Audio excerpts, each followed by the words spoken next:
Heute wieder ein Gruß aus Lappland.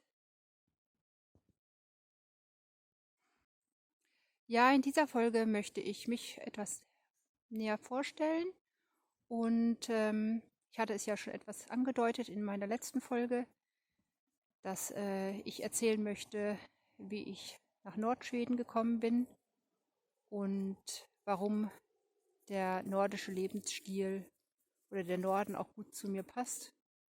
Und ja, viel Spaß mit dieser Folge. Ja, ihr seht die schöne Aussicht hinter mir. Ich bin auf dem See unterwegs. Ich mache einmal einen Rundumblick.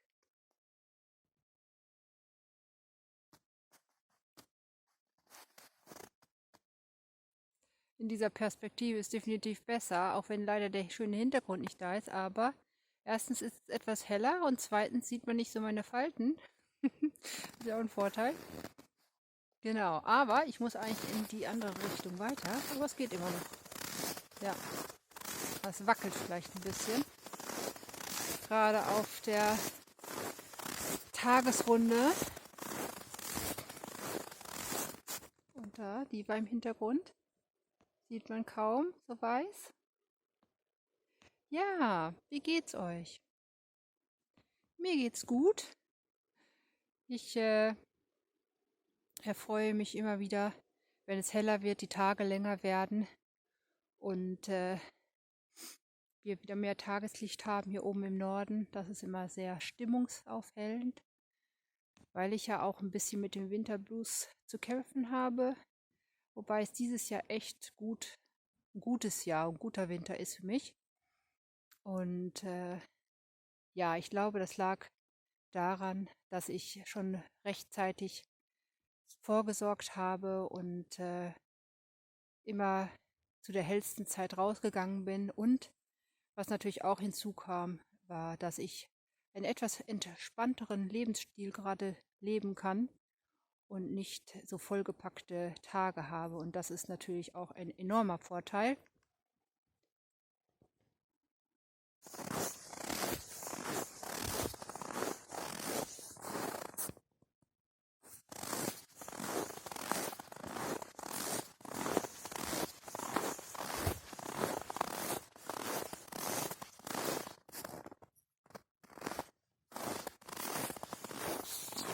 Aktuell sind es so minus 10 Grad. Das geht. Heute Nacht waren es minus 17 Grad. Aber es ist nicht mehr ganz so kalt wie in meinem letzten Video. Hallo ihr Lieben, ich freue mich, dass ihr wieder dabei seid. Heute möchte ich mehr über mich und mein Leben erzählen. Und dazu habe ich etwas aufgeschrieben, was ich euch gerne vorlesen möchte. Und zwar, warum ein nordisches Leben zu mir passt. Eine Geschichte aus dem hohen Norden. Ich habe mich schon immer ein wenig anders gefühlt. Ein bisschen wie das schwarze Schaf in der Familie. Wobei wir das alle irgendwie immer wieder waren, zu verschiedenen Zeiten. Jeder gegen jeden, ein harmonisches Miteinander gab es nur selten. Dabei ist mein Bedürfnis nach Harmonie sehr groß. Ich war jedoch nie jemand, der sich still zurückzog. Im Gegenteil. Oft war ich der Rebell, der den Mund aufmachte, wenn etwas nicht stimmte. Damit machte ich mich bei den Erwachsenen nicht beliebt. Bei meinen Geschwistern dagegen schon.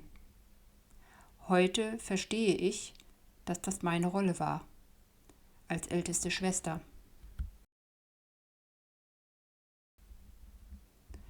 Schon früh zog es mich in die Ferne, zu Menschen, die sanfter miteinander umgingen.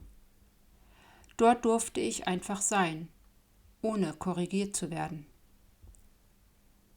Mit 13 reiste ich allein in die USA. Später, mit 16, folgte ein Austauschjahr in Finnland.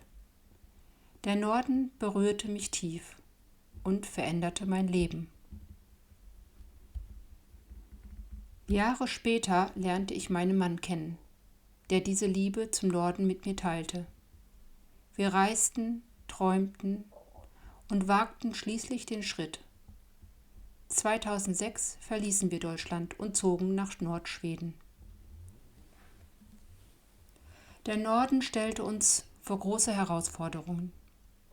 Ich merkte, dass ich die innere Unruhe aus meiner Vergangenheit mitgenommen hatte. Ein Ortswechsel allein brachte keine Heilung. Fast 20 Jahre hat es gedauert, bis ich sagen konnte, ich bin angekommen. In mir. Heute lebe ich in meinem eigenen Rhythmus, entschleunigt, sanft. Der Norden fordert und schenkt. Er nimmt und gibt. Nirgendwo hätte ich so wachsen können wie hier. Es geht nicht darum, was ich mache, sondern wer ich bin. Ich habe zu mir zurückgefunden. Dafür bin ich zutiefst dankbar. Danke, lieber Norden.